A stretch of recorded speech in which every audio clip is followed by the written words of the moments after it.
Welcome to In the Groove with Dr. Acey. I am Barbara Glidden. On our last show, we talked about teen sex, and we felt that there was so much more to talk about that we're here to talk about it again. Dr. Acey? Hello, and welcome to In the Groove, and I am Dr. Alicia Acey. We were having such a good conversation about talking to teens about sex and teenage sexuality that I think it really is worth a whole other show, because there's so much information and it's such a tricky conversation. So Barbara has a lot of questions that I think we've been putting something together. that we touched about on the last show was sexually transmitted diseases, and we didn't really clear that up, and I want to talk about that. It's tricky.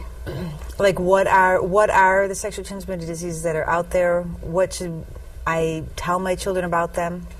You know, one of the things that I'd like to do in future shows is have a gynecologist or an OBGYN come on and answer these questions from their field, because I'm not an MD. I can tell you what I know from my clinical practice, which is that the same STDs are out there that have always been out there. The only big change has been the Gardasil vaccinations that younger girls are getting, because I don't know if, starting back, there's something called the human papillomavirus, the HPV virus, and this was something that, when kids go to the gynecologist, when people go and they get pap smears, and if they get a call, that call saying that there was something found in the cells, something was wrong. What people didn't know for a long time was that most often that was from a sexually transmitted disease. And it could be a really dangerous thing because it could lead to cervical cancer. And now they've developed a vaccination. Well, a question that I have about that is, I understand that they want girls so young to have it. They say that the recommended ages are between 9 and 13 years old to get that. My daughter is going to be 13 in a couple months. And have you? And we have not had it because I know that she's not sexually active. I know that she hasn't even started her cycle yet. And I'm not sure what are the benefits. I'm not sure about the benefits of it, or the pros and cons. I'm not sure the pros and cons of it. And in full disclosure, I mean, I'm not a medical doctor, and I'm not an OBGYN. So to say if it makes a difference to start those, I do know that there's a series of shots that kids have to go into the doctor and get over a period of time. What I don't know is if it makes a difference if they say start it at 11, because there's a belief that kids are going to be sexually active by a certain age. Or is that why they want you to start it? I don't know. Oh, okay. This is what I think would be really important. And I'm always honest. If there's something I don't really know, I don't know. Or if it matters in terms of, the body's ability to absorb the vaccinations. If it's a matter of, get it by this age, because the kid could become sexually active, or because, it's designed for a body of a certain age. I don't know. I mean, I think it's a good thing to look into, but I also know that it's a really good opening to have a conversation about it. Right. And it's the same kind of question that, you've asked, and, we didn't get to in our last show, about if you provide a condom for a child, for your kids, if you give your boys condoms, girls condoms, does that mean it's okay to have sex?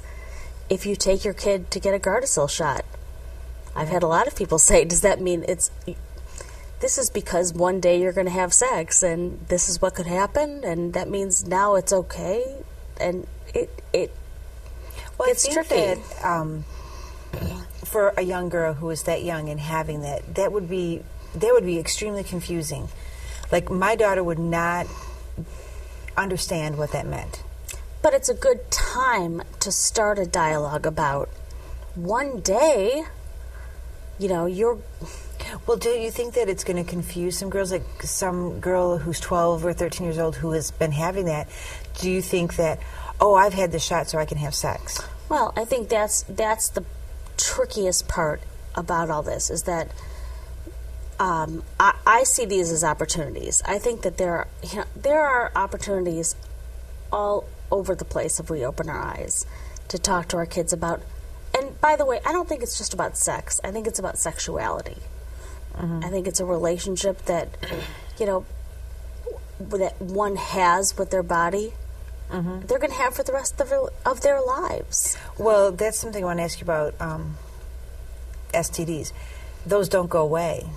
Some do and some don't. Like how do you put that across to your children that they have to be careful? Like it's, I do think that when you talk to anybody, there are developmental stages that kids go through, that adults go through as well. And there's tasks that have to be met at each stage. And I think, you've had 3 kids, and I assume that, the audience as well, if they've been parents or teachers, have been around kids, different kids at different ages, even 2 kids, if one kid who's 10 and another kid who's 10, they're not really into the same things. So you have to really look at your child, look at what they're into, watch their media, get sort of almost try to get in their head, have conversations with them. And if your child is someone who's, you can tell having questions, watching certain types of shows, starting to show attractions to other people, asking questions. Instead of saying, well, you're not allowed to ask that, or we can't talk about that. Those are those opportunities to say, all right, you're thinking about this or that, and here's some of the things that could happen. Then they're ready for, there's not just one sex talk, but you sort of step it up a notch every time for a talk that involves more complicated issues. You don't say to the little kid, let me tell you about STDs and all the things that you should be scared of. Do you think it's more effective for dads to talk to sons and moms to talk to daughters? That's a great question. I've been asked that a number of times, and I think it depends on the dad and it depends on the mom. I really do. I can't say globally it's better for dads. I think if everybody, and they're single parents, and if they have to have the talk with each gender of their children by themselves, then they do. And there's some dads that are just more patient in general, and some moms that are. So I kind of think it depends on the family, I think that maybe my son would be more comfortable. Well, this is what I don't want. There's 2 scenarios. I don't want my husband talking to my son and then them like doing the whole, okay, big buddy guy doing that. Like they won't take it serious. Like it's more of a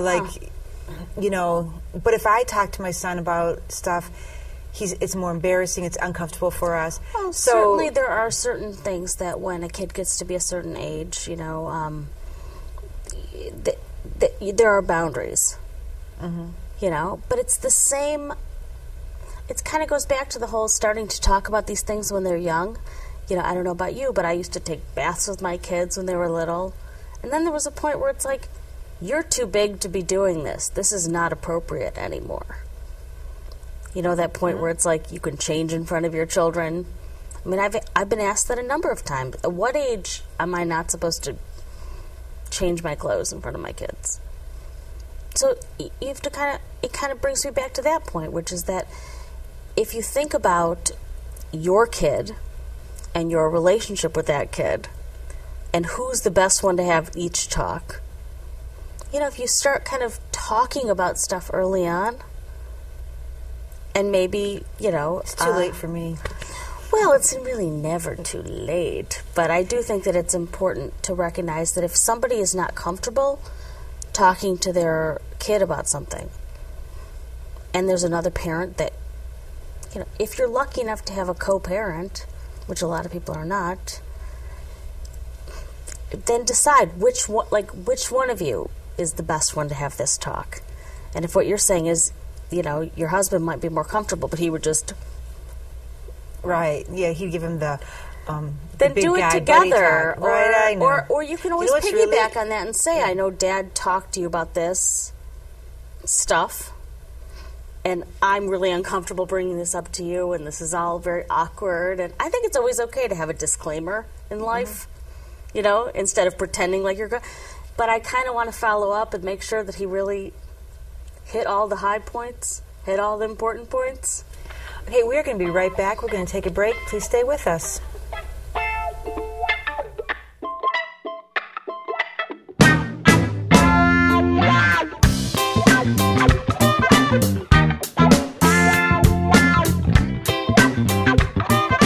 I at one point smeared a mixture of honey and sour cream all over my face because I saw on the doctors that it was really good for complexion.